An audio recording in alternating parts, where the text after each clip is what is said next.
What says innovation and design better than LG's combo washer and dryer unit?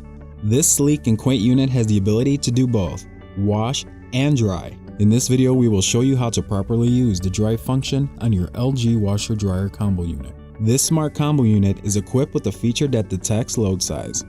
So when using the dryer cycle, keep in mind that time will be added to your dryer cycle because it's including a spin cycle. It's important to note that the spin speed option should be off to operate the dry only feature.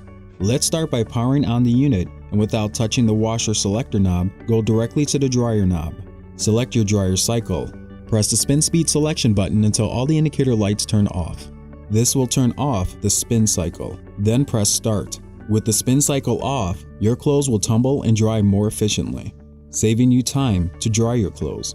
Caution: turning the washer knob before or after selecting your dryer cycle will overwrite the dry only feature on your combo unit and turn the dryer cycle off. When selecting time on your dryer cycle, shown here as 30, 60, and 120, remember, the display will show a varied time to account for the load size as it wants to add a spin cycle to your dryer setting.